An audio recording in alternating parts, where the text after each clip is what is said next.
atin ng buhay. Ito po yung parang let us contemplate, let us reflect para po ma-break natin yung mammon. Makawala tayo dito sa spirit na ito ng mammon. Alalahanin daw po natin yung Luke 16:1-13. So, basahin nga po natin ang Luke 16:1-13. Sino pong may Biblia? Lucas. Si Luke ay Lucas. Basahin po natin para po maintindihan natin na mabuti. Hello po, Nay. Tagalog po, Nay. Sige, anak. Oo. Sige po, basahin ko po. Lucas 16:1-13, tama po ba? Oo. Sabi po dito, sa verse 1, nagsalita uli si Jesus sa kanyang mga alagad. May taong mayaman na may isang katiwala. May nagsumbong sa kanyang nilulustay nito ang kanyang ari-arian. Kaya't ipinatawag niya ang katiwala at tinanong, ano ba itong naririnig ko tungkol sa iyo? Ihanda mo ang ulat ng iyong pangangasiwa sapagkat tatanggalin na kita sa iyong tungkulin. Verse 3, sinabi ng katiwala sa kanyang sarili, ano ang gagawin ko? Aalisin ako ng lupa yung nahiya naman akong magpalimos. Verse 4, alam ko na ang aking gagawin. Maalis man ako sa pangangasiwa ay may tatanggap naman sa akin sa kanilang tahanan. Verse 5, isa-isa niyang tinawag ang mga may utang sa kanyang amo. Tinanong niya ang una, magkano ang utang mo sa aking amo? Verse 6, sumagot ito, 100 tapayang langis po. Heto ang kasulatan ng iyong pagkakautang. Dali, maupo ka't palitan mo. Gawin mong 50, sabi ng katiwala. Verse 7, at tinanong naman niya ang isa, ikaw, gaano ang utang mo? Ito ang kasulatan ng iyong pagkakautang. Sabi niya, isulat mo, 80. Verse 9, pinuri ng amo ang tusong katiwala dahil sa katalinuhang ipinamalas nito, sapagkat ang mga makasanlibutan ay mas mahusay gumawa ng paraan kaysa mga makadiyos sa paggamit ng mga bagay ng mundong ito. Verse 9, at nagpatuloy si Jesus sa pagsasalita, kaya't sinasabi ko sa inyo, gamitin ninyo ang kayamanan ng mundong ito sa paggawa ng mabuti sa inyong mga kapwa, upang kung maubos na iyon, ay tanggapin naman kayo sa tahanang walang hanggan. Verse 10, ang mapagkakatiwalaan sa maliit na bagay ay mapagkakatiwalaan din sa malaking bagay. Ang mandaraya sa maliit na bagay ay mandaraya rin sa malaking bagay. Kaya kung hindi kayo mapagkakatiwalaan sa mga kayamanan ng mundong ito, sino ang magtitiwala sa inyo ng tunay na kayamanan? Hanggang 13 po, no? At kung hindi kayo mapagkakatiwalaan sa kayamanan ng iba, sino ang magbibigay sa inyo ng talagang para sa inyo? Verse 13, walang aliping maaaring maglingkod ng sabay sa dalawang Panginoon, sapagkat kamumuhian niya ang isa at iibigin ng ikalawa. Paglilingkuran ng tapat ang isa at hahamakin ng ikalawa. Hindi kayo maaaring maglingkod ng sabay sa Diyos at sa kayamanan. Glory to God po.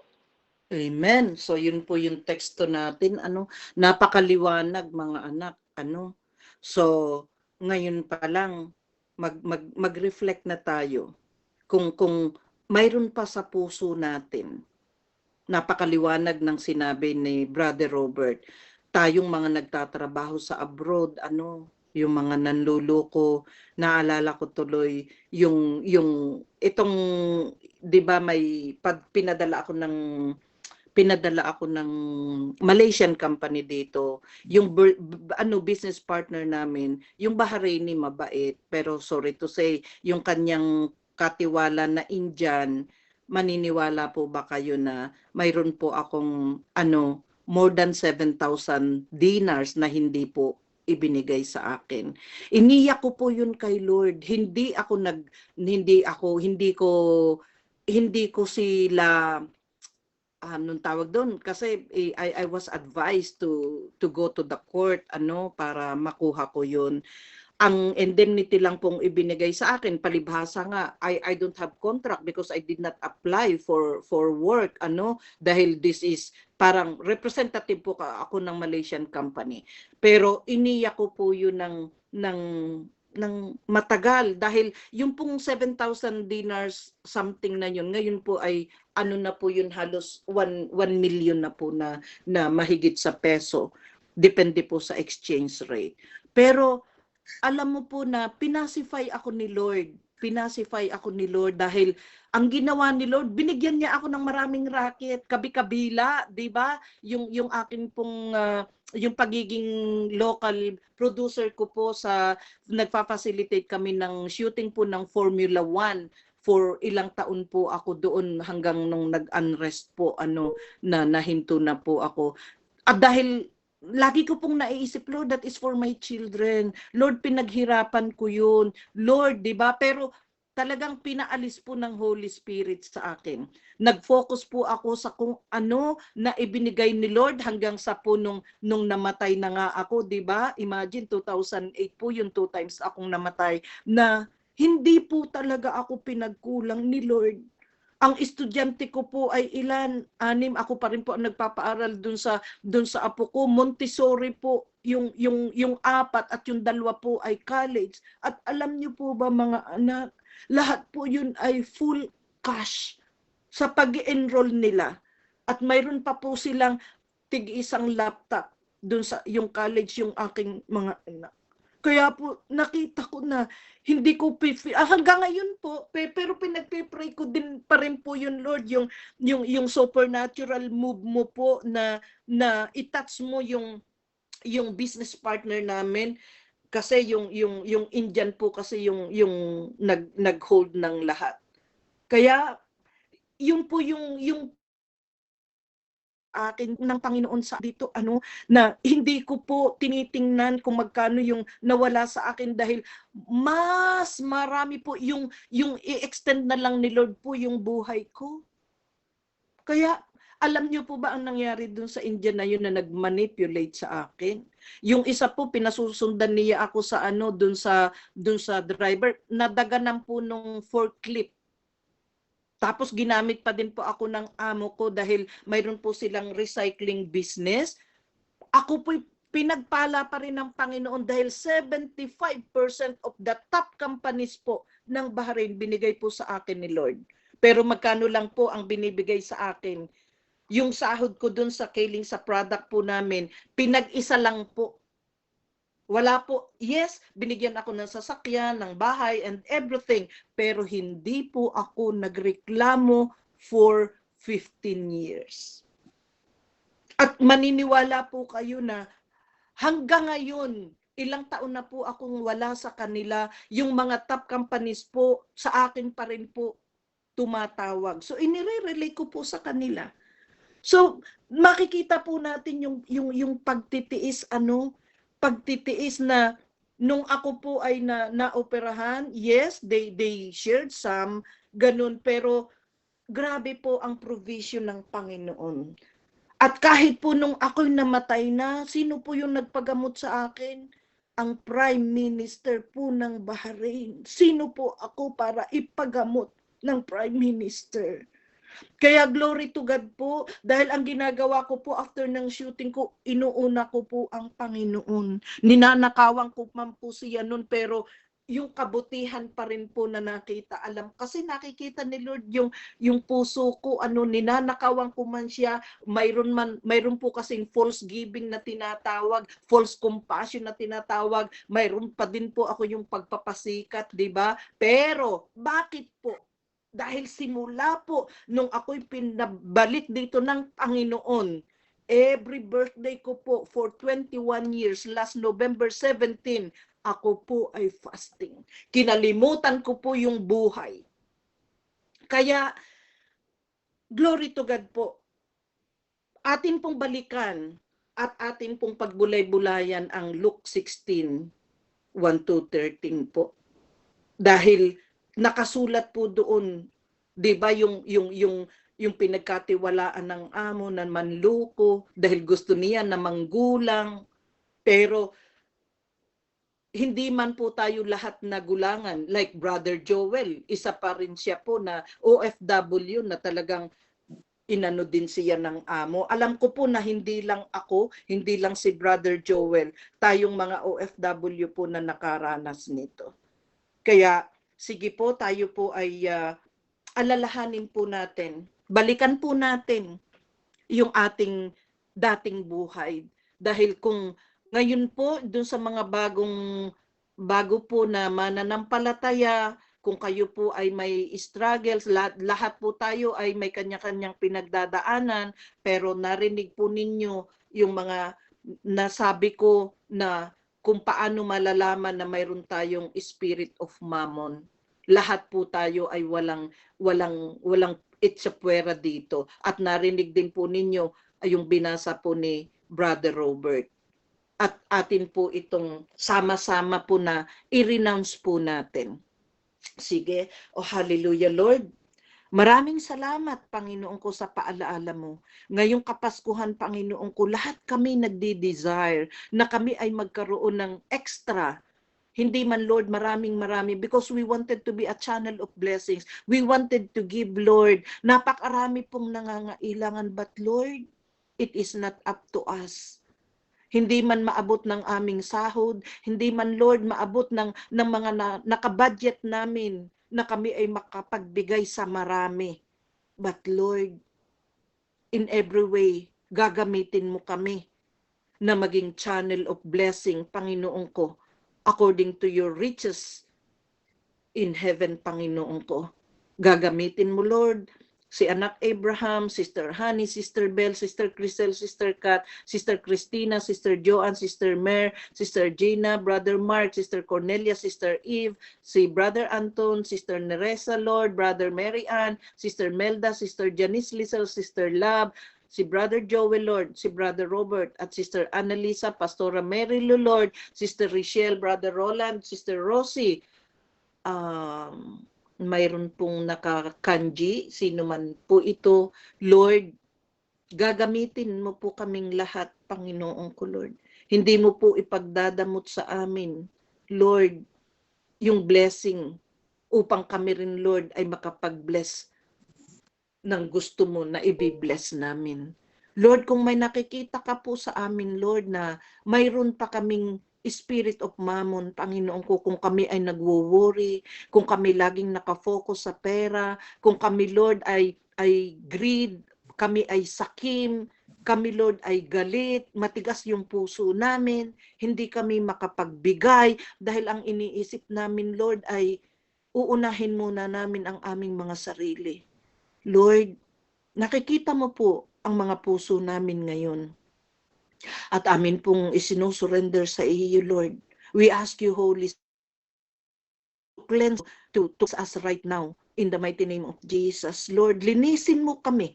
Buhusan mo po kami ng iyong banal na dugo from the crown of our heads to the soles of our feet, Lord. Lahat, Lord, na nakita ng aming mga mata na dinidesire din namin, Lord. Lord, i-transform mo po ang aming mga utak. I-transform mo po kami, ang aming mga puso, Lord, because we want to be like you. Ayaw namin, Lord, na maging katulad nung tuso na nasa Bible na binasa ni Brother Robert, Panginoon ko, Lord. Mga gawa na hindi kaaya-aya sa iyo. Lord, yung mga pagkita ng pera na hindi sa magandang paraan, Panginoon ko, Lord. Patawarin mo po kami kung may nagawa kami noon, Panginoon ko, katulad ng inyong lingkod, Lord. Alam mo kung paano kita ninakawan, pinagkatiwalaan mo ako, Lord, ng milyon-milyon, Panginoon ko, Lord. But yet, Lord, ninakawan kita na pinagsisihan ko na, Lord. And on top of that, Lord, sa kabila ng nagawa ko sa iyo, binless mo pa rin ako. Kahit ngayong mga sandaling ito na kailangan ng kapatid ko para sa ospital, Lord, hindi mo ako pinabayaan, Panginoon ko. Napakarami kong dapat bilangin, Lord, na mga pagpapala mo sa buong buhay ko, Lord. At alam mo ang kondisyon ng puso ko, Lord, na kahit minsan, kahit pa ulit-ulit na nadurog ang puso ko simula noon, Tinulungan mo ako magpatawad. Tinulungan mo ako na mag-focus lang sa iyo, na magpuri sa iyo habang nagtatalsikan ang uhog at luha ko, Lord. Niyayakap mo ako. Kinukomfort mo ako, Lord. Dinuduyan mo ako sa mga bisig mo, Lord. At inilagay mo ako sa palad mo, Panginoon. Lord, wala kang katulad, Lord. Ngayong Pasko, Panginoon ko. Ngayong oras na ito, Panginoon ko, Lord. Wala ka pong ititira sa mga evil spirit, Lord of Mammon, na nasa sa bawat isa sa amin, Lord.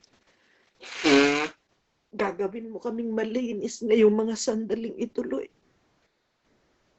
At ang lahat, Lord, nalalabas na mga demonic spirit sa bawat isa sa amin, Lord, ay pupunuin mo ng presensya mo.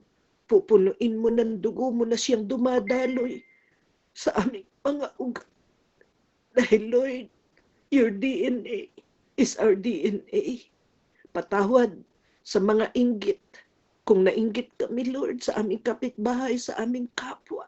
Kung nag-isip kami ng hindi maganda, nakagawa kami ng hindi kaaya-aya sa iyo. Lord, yung paghahangad namin, yung mga yung mga vengeful words, Lord, na makikita mo, aangat din ako, Lord. We are not supposed to say that, Lord. Gaano man kami yurakan, tapakan, lurayin ng aming kapwa dahil kami hinama. Lord, ang lahat po ng mga anak mo na ibinabagsak ng tao ay itinataas mo. Katulad, Lord, ng ginawa mo sa akin. Paano mo ako pinuntahan and you prepare a table for me and you break the bread with us, Lord. Hindi ko yun, Lord, makakalimutan because that is the most tangible presence ng pagbisita mo sa akin, Lord. Although hindi nakita ni Brother Robert and Brother Brian, Lord, at ni Sister Eden, pero kaming apat ay kinatagpo mo. Maraming salamat, Lord. Gaano man, Lord, ang pangangailangan ng bawat isa sa amin dito. Yung may mga karamdaman, yung may mga babayarang bill sa hospital, Lord. Sister Christina, Lord, yung kidney transplant, Lord, ni CJ, Panginoon ko, Lord. Si Sister Kat, Lord. Yung mga nasa prayer request, Lord. Bawat isa sa amin, Lord, may pangangailangan, Lord. At ikaw po, Lord, ang magpo-provide ng lahat na yun sa amin, Panginoon ko, Lord. Lahat kami, Lord, ay gagamitin mong pagpapala at channel of blessings sa lahat ng aming mga taong ikinonect mo sa amin. Lord, you are the God of miracles, signs, and wonders. You are the maker of gold and silver. Kaya maraming salamat, Panginoon ko, Lord. Maraming salamat for the complete healing and deliverance, Lord. Maraming salamat na patuloy mo kami, Lord, na binabago. Patuloy kami, Lord, na magpapatransform sa iyo hanggang kami maging katulad mo, Panginoong Jesus. Maraming salamat, Holy Spirit, sa pagsasaliksik mo sa aming mga puso. Maraming salamat na ikaw ay nananahan sa amin. Maraming salamat, Lord. We love you, Lord. We need you. In Jesus' mighty name we pray. Amen. Thank you, Lord, sa iyong glory cloud na nakabalot sa amin. Thank you, Lord, na ang presensya mo ay nasa amin. Tunay nga, Lord, na ikaw ang nagpapatakbo sa buong SFC, sa lahat ng ministries namin, sa bawat buhay namin, Panginoon ko. Maraming salamat, Lord. We will not stop worshiping you. We will not stop glorifying you. Because you deserve all the glory. You deserve all the praises, Lord. You alone is worthy, Lord. Maraming salamat, Lord. Maraming salamat. In Jesus' mighty name we pray. Amen. Amen. Amen. Glory to God.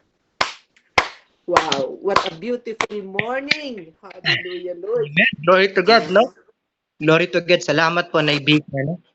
Grabe po yung message, no? Talagang baka may mga na-deliver, no? may mga na-deliver habang nagpe-pray, ano po. No? Sabi po ng topic natin, what is mamun? Ano po? Daming points po na pinakita po sa atin ni Nanay Vicky about mamun, ano po, dahil sabi nga sa Matthew chapter 6 verse 24, hindi tayo pwedeng maglingkod sa Diyos at kayamanan, ano po, dahil pwede nating paglingkuran ng tapat ng isa at ibigin ng isa ng tapat, ano po, at yung isa ay mapabayaan, no? Kaya kung meron tayong mas mapaglilingkuran at iibigin, walang iba kundi ang Panginoon, dahil kung mababasa din natin yung Bible, number one na pinaka the best na commandments na sinabi ng Panginoong Jesus ay yung pag-ibig natin sa Panginoon, isip, puso at kaluluwa. Sa ibang salin nga, sa Luke, hindi ako nagkakamali, or sa Mark, binanggit pa doon, pati yung lakas gagamitin mo. No? Love the Lord your God with all your heart, your mind, your soul, and strength. Ano po? Kaya kung meron tayong number one na iibigin, walang iba kundi ang ating Panginoon. Ano po? Kaya hindi daw tayo pwedeng maglingkod sa Diyos at kayamanan dahil maraming circumstance, at yung word kanina narinig ko kay Nanay, yung consequence, no? May consequence kapag nagkamali ka. May consequence kapag mas pinahalagahan mo ang makamundo o ang mga nasa mundo kaysa sa Diyos na alam mong may bigay ng lahat at may lalang ng lahat. Ano po? Kaya alam ko po maraming testimony, marami tayong reflection, o kung meron man po kayong question, ano po, pwede po kayo mag-open ng mic, no po, para po masagot ni Nanay Vicky o ng bawat isa po sa atin na willing po magbigay ng answer sa inyo pong katanungan. Hello po, sino po yung willing mag-share ng reflection, or meron pong katanungan, just open your mic, kapatid, and share po. Sige po, parang may naka-open mic. Meron po ba? Meron po bang gustong mag-share o magbigay ng kanilang reflection, or baka meron po kayong testimony na connected po sa ating pong napakinggan? Meron po ba? Hello po. Andiyan pa po ba kayo? Ayan. Mamaya po meron po tayong prayers, ang mga prayer request po, pa-edit na lang po pagsamasamahin natin para mamaya po before closing may pag-pray po natin. No? Sino pa po? Baka meron po kayong gustong idagdag about what is mamun. Ano ba yung mamun na ito? Ito ba it's about money lang, no? Kung titingnan natin yung Bible. Robert, anak, excuse me, Sige po na. Brother Robert. Sige po na. Ang right pronunciation, anak, ay mamon. Ang mamon kasi tinapay, tinapay natin. Mamon. Salamat po, Nay. Mamun, Sorry po, Nay. No, ayan, mamun. What is mamun? No, glory to God po. So, sino po yung nais magdagdag? Baka po merong gustong magdagdag, merong gustong mag-share about po sa mamun, no? Na ating pinag-aralan, no? O kayamanan sa Tagalog version po na babasahin natin yung Bible, no? Hindi daw tayo pwedeng maglingkod sa Diyos at sa kayamanan. So, sa Bible po makikita natin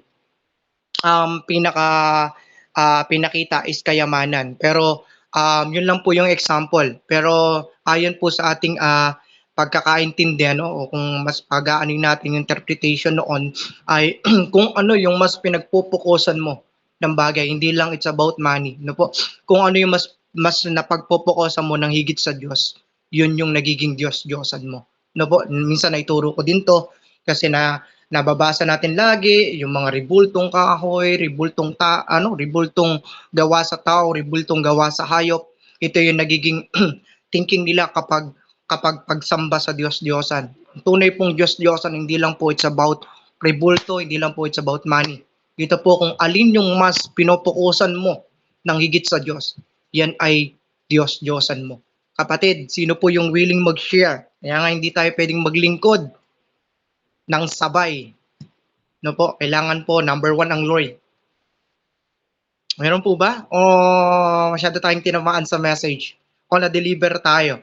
Sino po yung gustong mag-share? Open your mic, kapatid. Hindi po tayo magdagdag.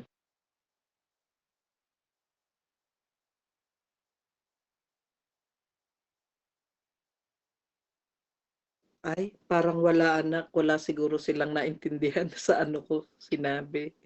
Hello po. Ayan. Alam ko po, lahat tayo, meron tayong natutunan or baka tinamaan tayo sa message. Ano po? Okay lang po yan. Sabi nga, ang salita ng Panginoon parang double yan. Pagkabilay talim, double edge tawag dun sa blade na po. Double daw yung blade niyan. Ang kabila daw ay talim, no? Talagang tumatagos. Kaya kung kayo man po ay nasaktan, tinamaan sa message ng Panginoon, natural po yan at blessing po yan. Nakita ko naka-raisan si Sister Nerissa. Sige po, Sister Nerissa. Mike is yours. Hello po, good morning po sa lahat, sa iba po, good evening. So, actually po,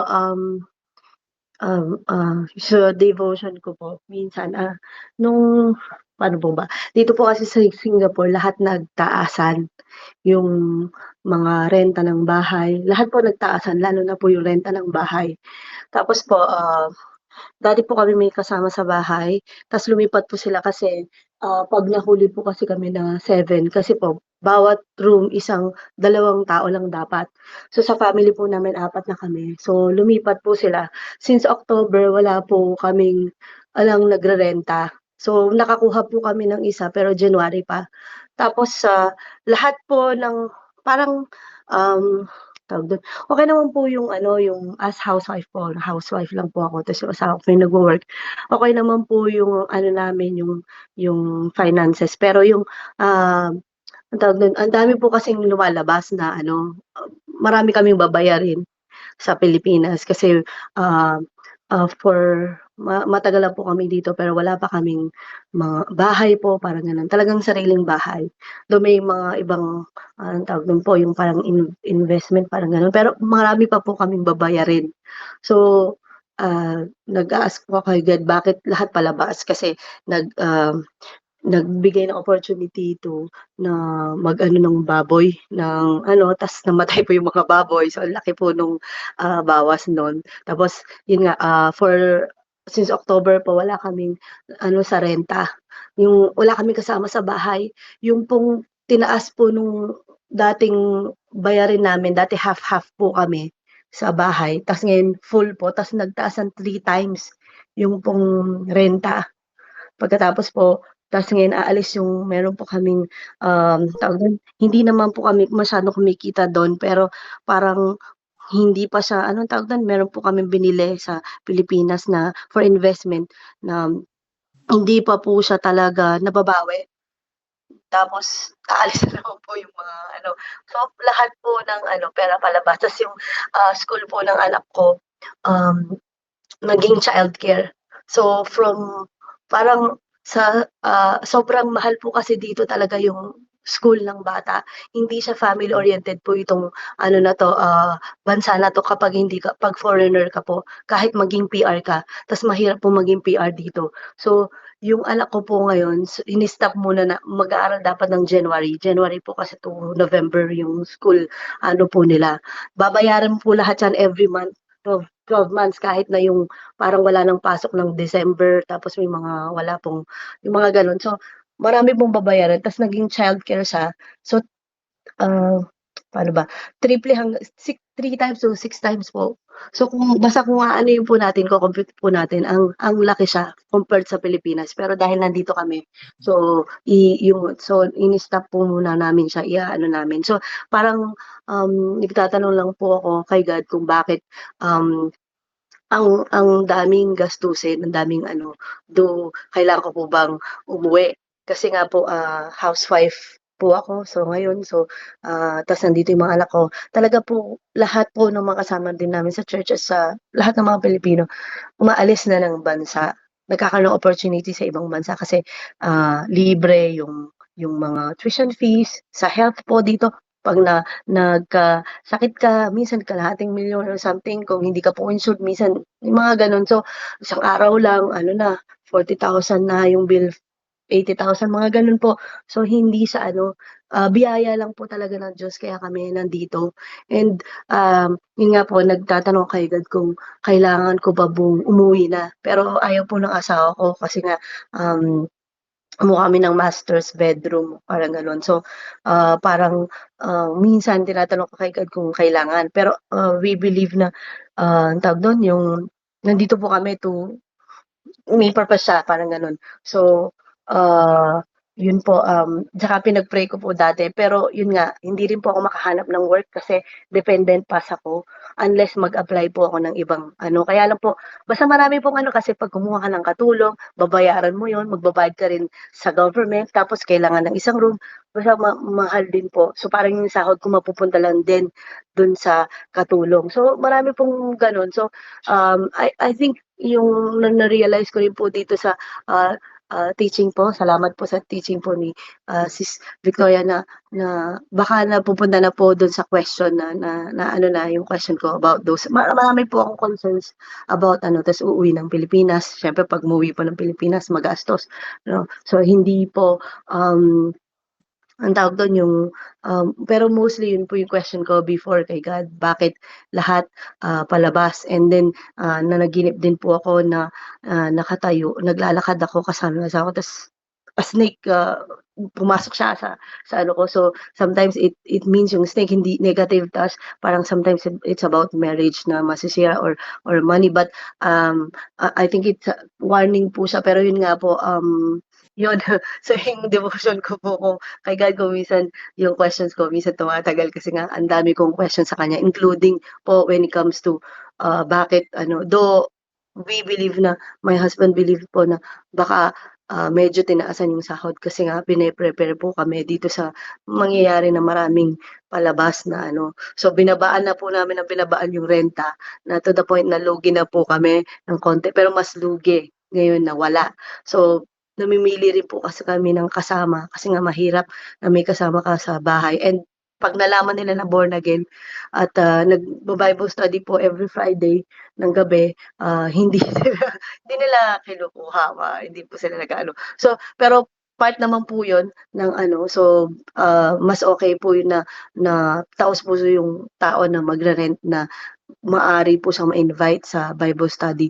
So 'yun po, pero yun nga, I think it's a reminder po sa akin na yun nga, baka mag-focus na ako dun sa nakikita kong kakulangan imbes na dun sa blessing na binibigay po niya. So yun po, marami pong salamat. Praise be to God po. Amen. Glory to God po sa buhay mo, Sister Nerissa.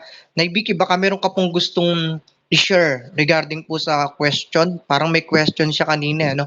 Si Sister Nerissa, ba't ganon, ba't ganyan? Baka po meron kayong gustong idagdag, no? Kay Minsan kasi anak, na ano ka na yung nararatel ka na dahil sa dami mong bayaran, kaya natatanong mo sa Panginoon. Pero ikaw din anak ang makakasagot niyan Actually kasi unfair tayo sa Panginoon Lagi na lang tayong, Lord, bakit? Lord, bakit? Lord, bakit? Lord, bakit? Pero tanungin natin kaya yung sarili natin. Kasi nung there was a time din na nung umalis na ako sa business partner namin na hindi ko nakuha yung more than 7,000 dinars ko, iniyak ko talaga sa Panginoon yun Lord, bakit? Pero sinagot ako talaga ng Holy Spirit Kulang pa ba ang binibigay ko sa'yo? May kulang pa ba? Sabi ko sa'yo, anak, ang sakit kapag sinagot ka ng Holy Spirit sa tanong natin. Hindi mo man siya marinig na but through the Word of God. Sabi sa akin ng Holy Spirit, bilangin mo, simula na dumating ka. Oo nga, Lord, grabe, hiyang-hiya talaga ako, anak. Hiyang-hiya ako sa Panginoon. Tanungin mo rin, anak, ang Holy Spirit. Pag nag-devotion ka, di ba, mag-quiet time ka. Try to spend time. At maririnig mo sasabihin sa'yo, anak, wala akong pagkukulang sa iyo. Nakakahiya, anak. Sa akin kasi ganun ang pangungusap ng Holy Spirit to make me feel guilty na naunawaan tayo Walang pagkukulang talaga. Tayo ang may pagkukulang, anak. Napaka-unfair natin pagdating sa Panginoon.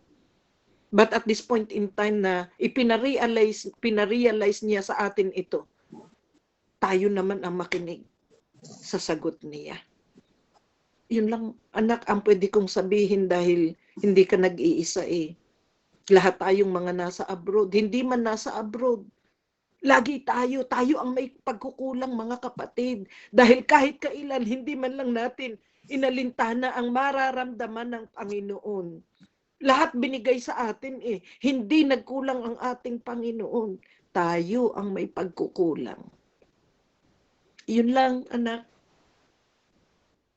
Amen. Word Glory of to God. God, word of God, word of God. And quiet time with Him. Ganda po Amen.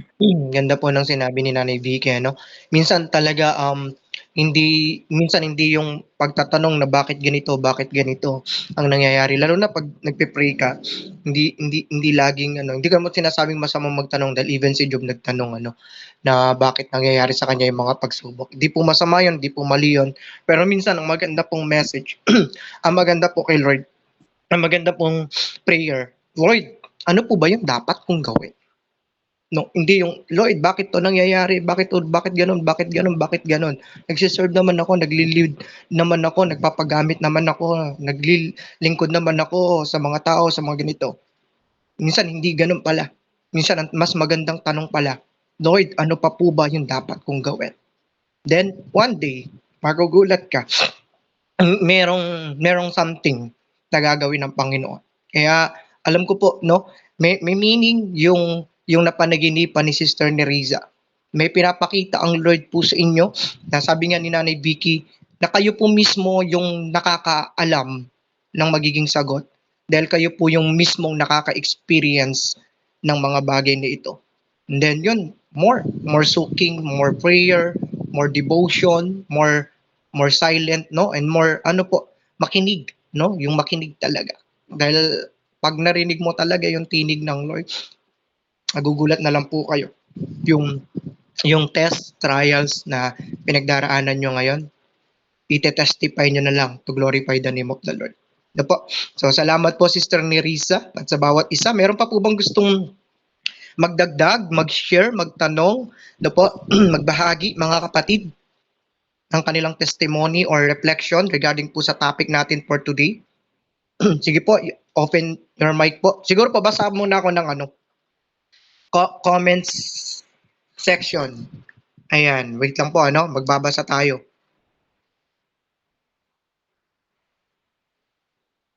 Ayan, sabi po dito ni Ate Christina, meron akong nakita, no, na na-send ni Ate Christina. Sabi niya dito, maging aware po tayo, baka nagiging alipin na tayo ng pera. Nagiging Diyos na ang pera para sa atin. Halagahan po natin yung relasyon natin sa Panginoon at sa iba instead of our self-ambition. Magkaroon po tayo ng relational investment instead of material things investment. No, ganda po nito. Ganda po ng ng encouragement ni Ate Christina, no. Napakahalaga po talaga. Kailangan magiging aware tayo sa mga ginagawa natin, no? Na baka mamaya tayo na yung nagiging alipin ng pera, nagiging alipin ng material, nagiging alipin ng mga bagay-bagay na nilalang lang naman ng Diyos. No po? Kaya be aware, be watchful, sabi nga, be vigilant, sabi rin po yan sa Bible. Maging watchful tayo, maging vigilant tayo, dahil lang kaaway, para lang yung leon, no? Nag-aabang lang yan. Pagka nagkataon, sisilain ka na yan. Then sabi niya dito, pahalagan po natin ang ating relasyon, una sa Panginoon at sa iba. No po, imbis na sa mga ambition natin, self-ambition or whatever. No po. And then magkaroon tayo ng intentional, magkaroon tayo ng relational at intentional, sama na natin yung intentional. Kasi pag sinabing intentional, sinasadya mo talaga, ginugusto mo talaga, ninanais mo talaga siya. Investment instead of material things, investment, no? So glory to God po sa buhay mo, Sister Christina, Ate Christina. So sino pa po yung willing mag-share, willing magdagdag mga kapatid? Meron pa po bang gustong magpatotoo, magpasalamat? Ayan, si Ate Brenda. Ayan, sige po Ate Brenda, bago si Brother Ruel, ano po? Ay, Welcome. sino ba na una? Sunod po ako, Brother Robert Ayan. Si Merda, si Pastora Mercy. Hello, good morning po sa bawat isa. Ayan, glory be to God sa buhay ni Naibi. Kaya po, talagang everyone parang set an example po sa topic na bagamat busy tayo everyday po to gain money, to look for money, pero God remind us na wag nating mas pahalagahan yung pera po. Sabi nga sa Heavy 35 na po, huwag tayong magmukhang pera. Masaya na tayo kung anong meron tayo kasi sabi nga ni Lord, di ba yung promise niya, hindi tayo iwan, hindi tayo pababayaan. Pero it doesn't mean na maging tamad tayo, no? Kasi sabi nga rin sa Ecclesiastes, no, like wisdom is shelter, so as money is a shelter. So talagang parang part na rin ng buhay natin yung pera. Pero sabi nga, huwag tayong magmukhang pera. Yung nire-remind tayo na huwag natin sambahin yung pera. Di po ba? O bagay, o anumang bagay na alam natin makapaglalayo sa atin sa Panginoon. Po? Kasi tulad yan, no, everyone na nandito talagang hindi natin lahat tayo busy, di ba, sa work, lalo na yung mga OFW. Although busy sila sa ano nila, work nila, ano po, as OFW talagang napakahirap, pero hindi nakakalimutan yung mas may time ka sa Panginoon, po. Even though nasa Pilipinas ka, ganun din, po. Kung may mga bagay na parang napaka ano rin siya, no, napaka timing talaga siya kasi yung mundo maraming binibigay sa atin na mapagkakaabalahan talaga natin na hindi natin talaga minsan namamalayan na ay napapalayo na pala kay Lord, no, ay nagiging busy ako kasi napakasakit sa part na po kasi parang mas mahalaga, may mga tao, no, kaya hindi ko masasabing perfect na, pero nakikita natin sa paligid natin na mas pinahalagahan yung may malaking sahod, mas may malaking nabibigay na mga bagay-bagay sa buhay nila, no, napakahirap kasi may mga kapatiran akong nakikitang ganyan. Talagang wala na silang time sa pagsamba, no po. Sabihin nila, nasa spirit naman daw nila si Lord, nasa ganun-ganon, di po ba? Pero tinuturuan din naman tayo na dapat talaga, no, bilang isang, sa pagsilang natin bilang isang Kristiyano, di po ba? Yung bahay, sambahan natin mahalaga yan kasi tulad ng pagiging isang physical na tao, may bahay tayo kung saan tayo sinilang. So, ganun din naman tayo, di ba, bilang isang Kristiyano. May bahay tayo na sinilang na tayo na pagiging isang Kristiyano nga po yung mga bahay, sambahan natin. No po. So, doon natin ipapakita yung pagiging sonship natin, natutulong tayo sa mga kapatiran. Pero ang nakakalungkot kasi may mga kapatiran na parang binabaliwala yung pamilya nila, di po ba? Masakit yung ganong part kasi doon na sila nalalayo. Doon na nalalayo yung spiritual life nila nang talaga na minsan nagtutur na talaga sa backslide na po. Hindi na wala na yung init, di po ba? Hindi naman yan tinadhana. Kumbaga choice mo yan eh, di po ba? Everyone has a choice. Kung gusto mo talagang lumago or gusto mong magpakalayo kay Lord, di ba? May ganun. Parang alibughang anak, gusto mo magpakalayo sa pamilya mo, sa tatay mo, is your choice, di po ba? Pero sabi nga, wala namang pagsisisi na nasa harapan, di ba? Talagang nasa uli. So, dapat wag nating hayaan na sambahin natin yung mundo na to kasi lagi nating i-remind sarili natin everything here in the world is temporary lang, di po ba? Yung permanent na dapat natin alagaan yung spiritual kasi without spirit na po, walang wisdom kay Lord, wala tayong connection, di ba? Napakahirap, parang wifi, kung wala kang magandang signal, di ba? Napakahirap mag-reach out po sa lahat ng bagay. So, ganun din talaga dapat na wag tayong nakakalungkot kasi hindi rin natin ito pwede masabing sa mga unbelievers eh. Maraming situation, marami talagang lalo na sa isang believer na po, yung mas pinapahalagan ayaw nilang magpakalalim. Pilitin man natin sila pero talagang choice nila yun eh. 'Di ba? Yun yung nakakalungkot sa part na mas nasisilaw sila na malaki sahod ko, 'di ba? Pagpapalit nila yung every Sunday, yung Bible study, yung nakakalungkot sa part natin. Although talagang binibigay natin yung best natin, talagang choice na nila yun. Po? So talagang yung prayer din para sa kanila, yung maiaambag natin. Kasi lahat naman ng bagay sa mundo, pagka sinamba mo, di ba? Ay, saan sabi ba? Sambahin mo lang ako, bibigay ko sa iyo lahat ng mundo. So, ganun din yung pag nasa iyo na lahat ng mundo, iba na yung sinasamba mo. 'Di ba? Hindi na si Kristo. Kaya hindi na si Jesus Christ. Kaya yun nakakalungkot sa part nating bilang isang Christian. Although sabihin natin nakarinig na tayo, pero kung nadadalang talaga tayo na po, maging aware tayo, maging vigilant tayo. So, as a great reminder sa bawat isa na although kailangan talaga natin, no, na mabuhay na may pera, pero wag natin namang sambahin. Wag natin ilagay yung puso natin doon, di ba? Pwede na isip, pero yung puso, kay Lord lang talaga yun. Ano? So, amen. Glory be to God sa buhay ni Tita Vicky. Madaling araw ang tayo. So, thank you po, Tita, for sharing the wonderful words now from the Lord kasi hindi ka lang natamaan, di ba? It's a great impact sa buhay natin bilang isang tao at bilang isang Christian. So, God bless all, Brother Robert. Thank you. Amen. Glory to God po kay Pastor Brenda from Sanggalang. Ano po? Glory to God. No, ako siguro habang nakikinig ako sa mga ni Ate Brenda, no. Ang naano sa akin doon yung part of choice, no. Lahat po kasi ng bagay, it's a part of your choice. Sabi nga, the choice is yours, no? Kahit na marami kang naririnig, na aral, katuruan, mensahe mula sa Panginoon, mula sa salita ng Panginoon, but the choice is yours pa rin. Kung pipiliin mo yung leading and message ng Panginoon, mabuti, makakabuti at makakaganda sa iyo yun. Pero kung pipiliin pa rin natin yung sa sarili natin, lalo na ang mundo, ito kasi yung nagiging reason. Kaya nga sinasabi, hindi tayo pwedeng mag-serve sa two master Kasi dalawa nga yung pagpipilian natin no? Dalawa yung pagpipilian natin, either si Lord o yung flesh o yung mundo. No po? Napakahalaga po ng choices o napakahalaga po ng pagpili. Saan po tayo? Doon tayo sa Panginoon o doon tayo sa ayaw ng Panginoon? Ano po? Kaya praise God. Salamat po Ati Brenda, no? Yun po yung isang na natutunan ko habang nakikinig ako, yung choices o yung pagpili, no po? Kaya lahat po, it's a part of your choice, no? So sino pa po yung gustong mag-share, magbigay ng karagdagan, no? Hello, bro. Ayan, si Brother Ruel. Sige, Brother Ruel, God bless. Ay, hindi, bro. Si Abraham to, bro. Sorry po.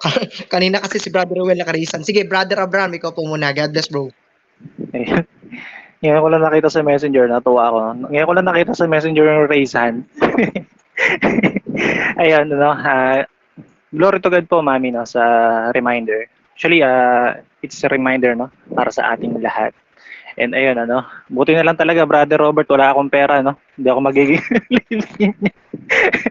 Ayan, ang nakuha ko lang doon, mga kapatid, naalala ko lang habang nag-share si mami, naalala ko lang yung sa 1 Timothy, kasi ang sabi the love of money is the root of all evil. And then, maraming mga Kristiyano, no, na nami-misinterpret itong verse na to. Kasi minsan din na sinasama yung love, no? Lagi na lang sinasabi is money of root of all evil, no? So nawawala.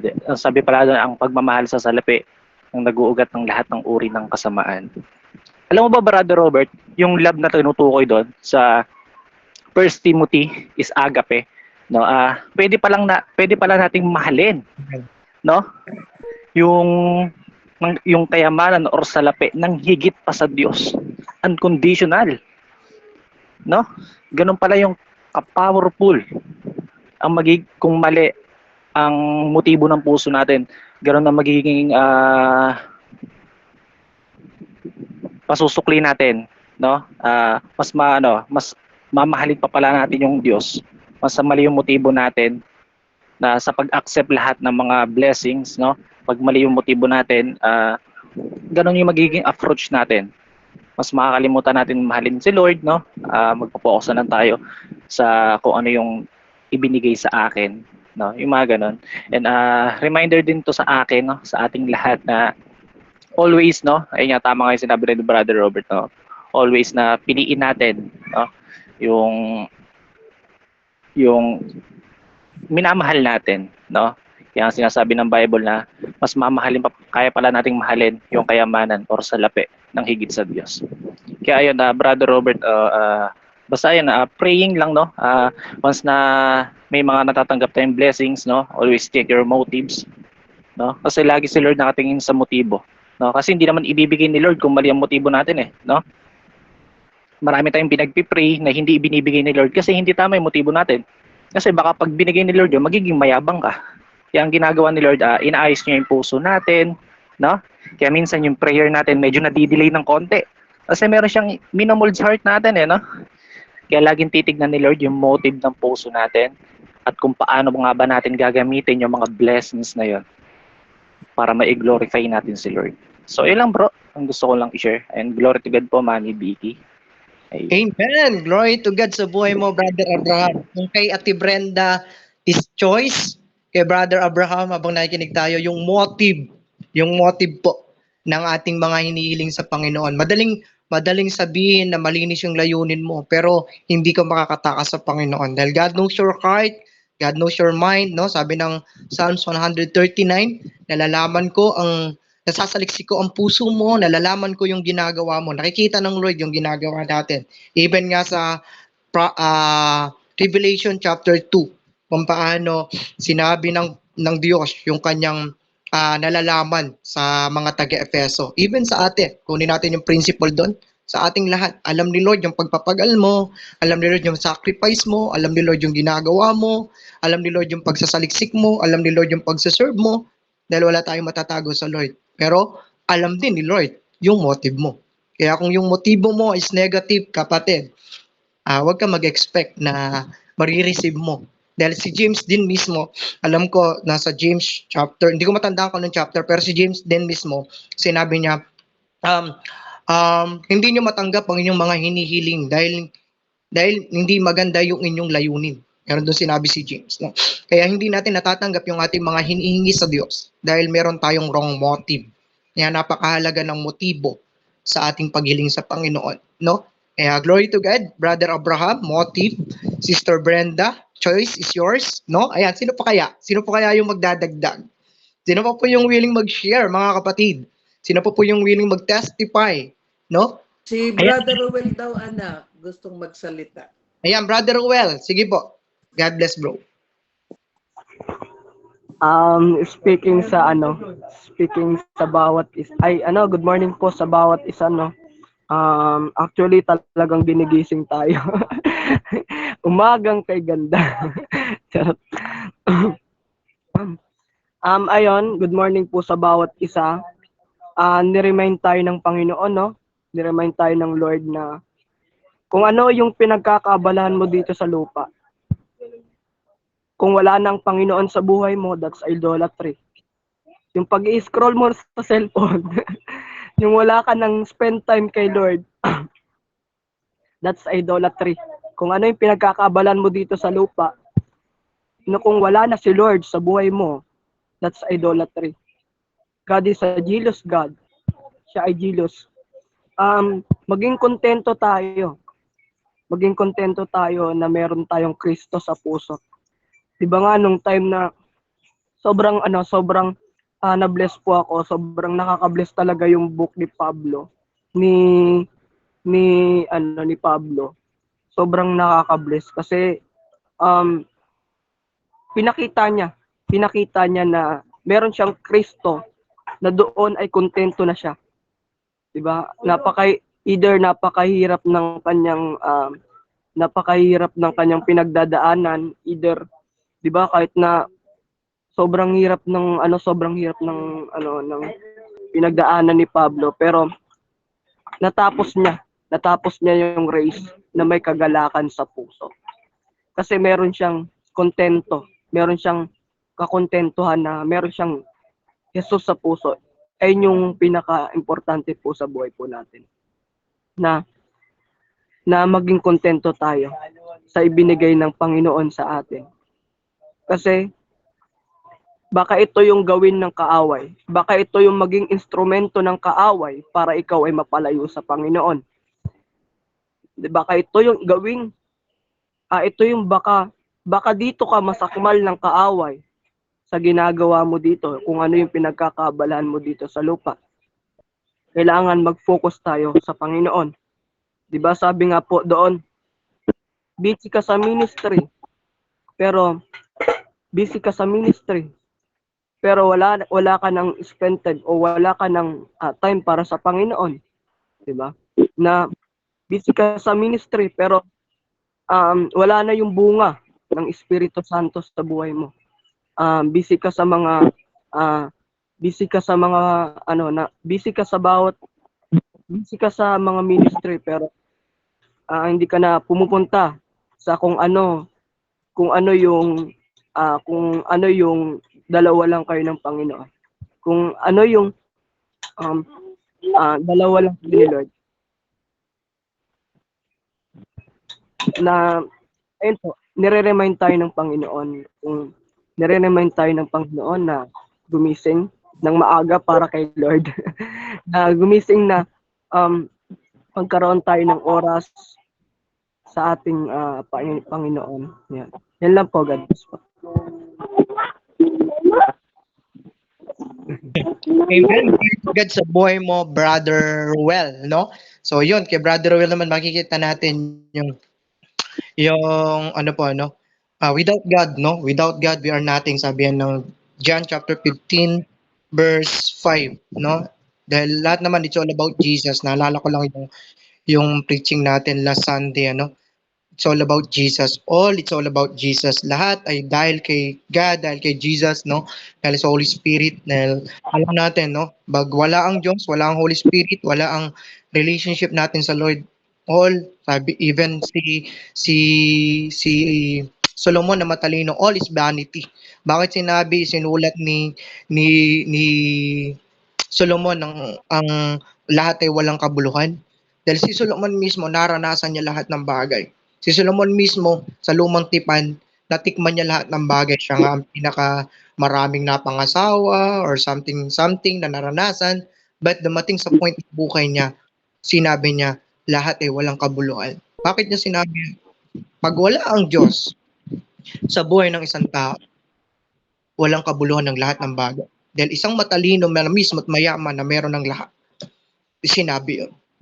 Kaya nga sa uli niyang sulat, sa mga Maral chapter 14, verse 12 o verse 13, kung maalala ko, na po, sinabi niya doon, isa lang ang masasabi ko, ang gawin daw ng tao ay sumunod at gawin ang kalooban ng Diyos. Yun lang, sumunod at gawin ang kalooban ng Diyos. Dahil lahat daw, sabi doon sa dulo, ng ating mga ginawa, hayag man o lihim ay pagsusulit natin sa Diyos. Kaya si Solomon, bago siya namatay, talagang para siyang sinong malakas? Si Samson, no? Bago namatay si Samson, humingi siya muli ng panibagong lakas sa Diyos para magkapi ang mga masasamang tao. Minsan ganon. Realize sa atin ang pagka nasa season tayo at nalugmok tayo. Pero ang maganda doon, if you humble yourself para bumalik sa Panginoon dahil alam mo na naging makadiyos-diyosan ka, mas minahal mo ang mundo kaysa sa Diyos, lagi lang magpakumbaba sa harapan ng Panginoon at ang Lord laging open arms. Kasi hindi naman mababago ang Diyos kahit anong magbago sa iyo eh. Hindi mawawala ang pag-ibig ng Diyos kahit magbago ang pag-ibig mo. Ang Lord nananatiling Lord sa ating lahat. Ang Lord nananatiling Lord sa anumang sitwasyon natin. Pero pag tayo yung nagbago, pag tayo yung lumayo, yun na yung problema. Ano po? Kaya glory to God po. Sa buhay ng bawat isa, manatili tayo sa Diyos at mananatili sa atin ng Diyos. No? Kaya sino pa po? Sino pa po yung willing mag-testify, mag-share, magbahagi ng kanilang reflection or ng kanilang mga natutunan? Mga kapatid, meron pa po ba? Just open your mic. Ayan, nakaraisan pa si Pastora Brenda. May dadagdag ka pa po ba, Pastora? Ayan, siguro basahin ko muna yung message dito sa chat box. Merong message si Ate Richelle. Ganda po ng sinabi ni Ate Richelle dito. Sabi niya dito, ang daming nire-remind ng kaaway pag-worryhan natin. Mag-alala tayo sa maging sa pamilya natin, no? Financial at maging sa ministry mismo na binigay ng Lord. Pero isa lang ang sabi ng Lord, huwag tayong mag-alala o mangamba sa araw ng bukas. Ayan, Matthew chapter 6 verse 34, ano? Kasi hawak niya ang lahat. Kaya nga, napaka-importante na piliin na magtiwala sa Kanya. I-focus ang mga mata sa things above dahil temporary lang ang buhay natin dito sa mundo.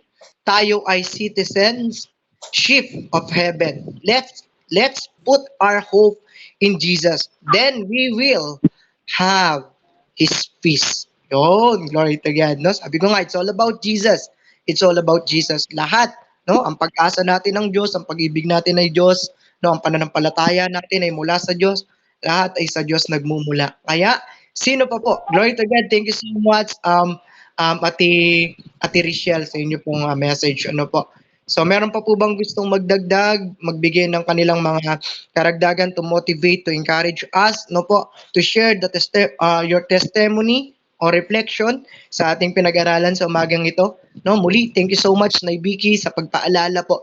No po, what is mamun, no? Ano daw yung Diyos-Diyosa na ito, ano po yung kayamanan na ito, no? So, glory to God po sa buhay ng bawat isa. Meron pa po bang nais sumabol? Kung wala naman na po, tayo dadako sa ating mga prayer requests. Ayan, si Ate Eve. Sister Eve, meron pa po kayong gustong idagdag? Naka-open mic po kayo. Sige po, mic is yours. Thank you po.